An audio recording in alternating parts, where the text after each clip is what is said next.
Hey, Emma, what's up? Hi, how's it going? I'm doing great. How about you? Doing okay. Excellent. What's up? So, I have been married for 3 years, and my husband says that he wants to be able to see other people, but one-sided. And I'm not Awesome. joking. So, Awesome. Man, you picked him. You sure picked him. yeah. Where does he I'm just trying to imagine even bringing this up in my house. Like, I don't understand how that Right. conversation would go. What's his logic? He watches a lot of Andrew Tate. Oh, God. Okay. Well, there you go. Yeah. Man, There's been you super picked him. yeah. Does he just eat red jelly beans for dinner every night and meat? Just red pills and meat. Pretty much, yeah. Sweet. Nailed it. Wow. Yeah. Well, good luck with that, Emma. Thanks for the call. I'm just kidding. So, I mean, what's your question?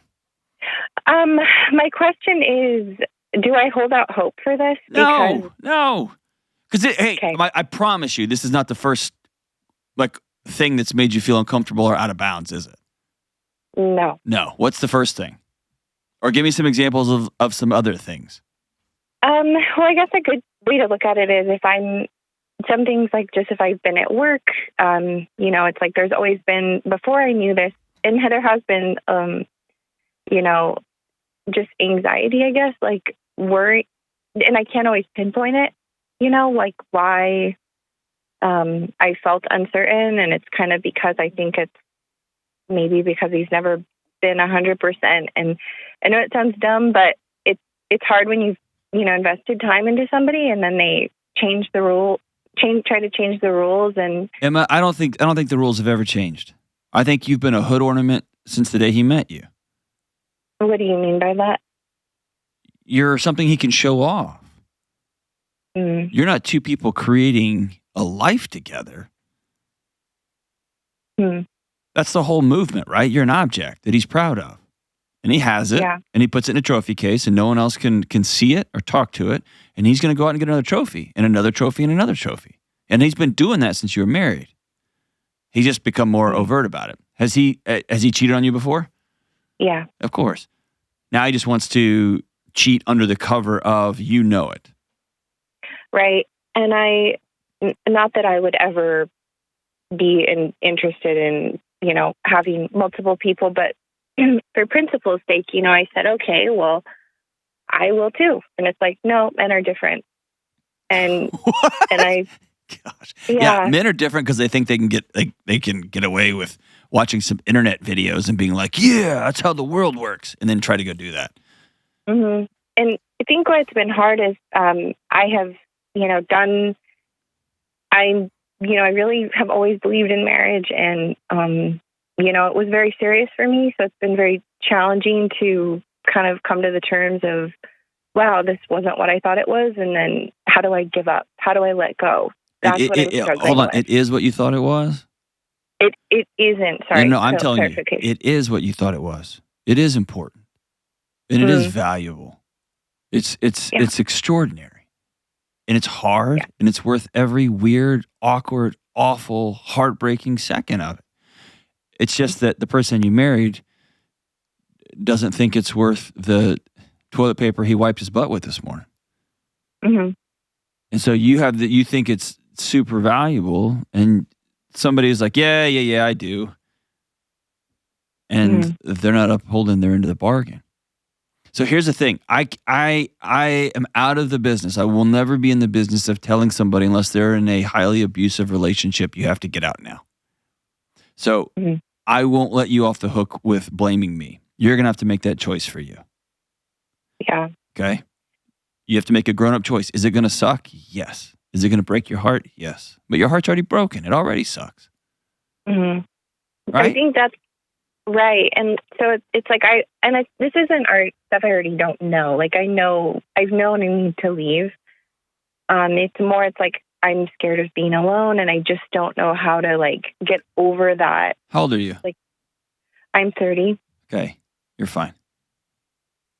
Yeah. Well, I said that like if you give me a number, you're suddenly not fine.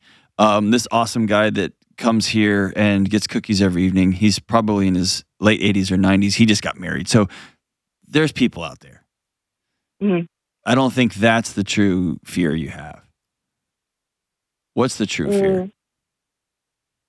I think part of it's fear of being alone and not knowing what to do with myself, and then him meeting someone else and being everything I wanted, and then giving up. It's like the fear of regret, but I already know what's going on.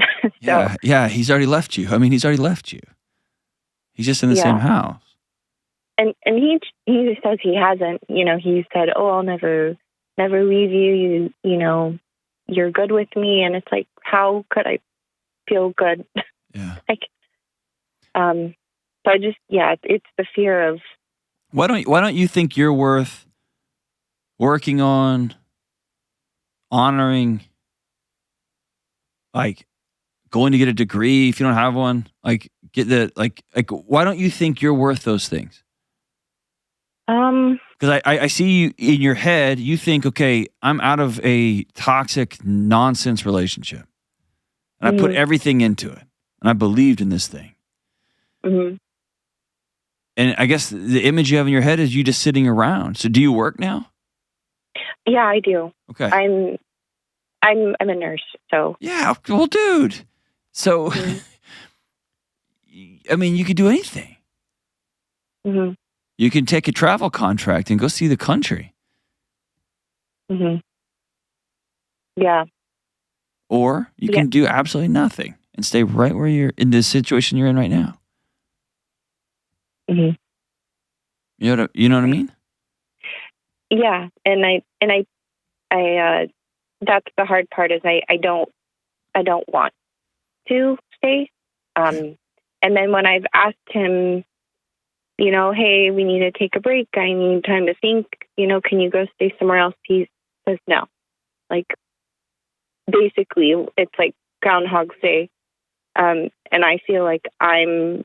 Whose home is it? It's ours. Okay. Well, as a part of a divorce settlement, you'll have to sell the house, or somebody's gonna have to buy the other person out. Right. Yeah. You want this listen, you want this whole. You want the car just to run out of gas on the side of the road and gently come to a stop. It's not going to. Mm-hmm. Okay. You're married to somebody who cares more about how they look, how they appear to the world, and what they want. And they will stomp over the person they looked in the eye and said, I do for the rest of my life. Stomped all over you. And so there's no reason to think that this person's going to be rational or kind or respectful as this thing dissolves. This will be a big blow to his red pill ego. Mm-hmm. Right? Right. Because you're his property. You're a trophy that goes in the case.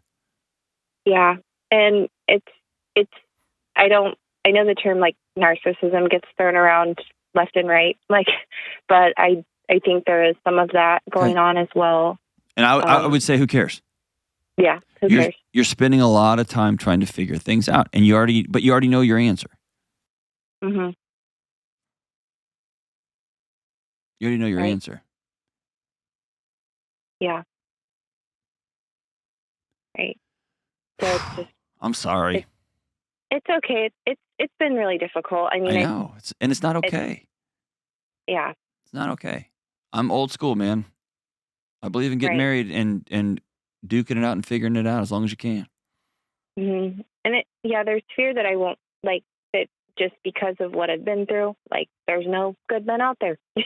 There is. I work with a whole bunch of them. Yeah. Right. I do. They're my friends. I know them. They treat their wives honorably. They're goofy and they're into weird things and they smell funny and yada yada. They listen to bad music, but they're great guys. Mm-hmm. They're extraordinary. There's a whole bunch of them. Right. Yeah. And whatever led you to this particular person, if that's not something you want, then you're going to have to be intentional about seeking out different things in the dating process moving forward if you choose to do that again. Mm-hmm. Right? Yeah.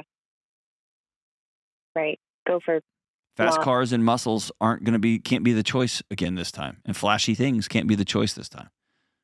Mm-hmm. Muscles are good. Having a stable job is good. Shiny things are nice, but they can't lead the way, right? Right. They fade.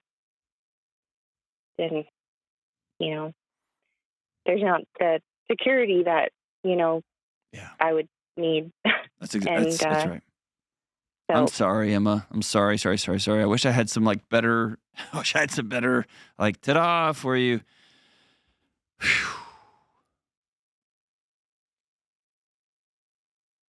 But this one's on you. You got to make the call. What you're going to do next.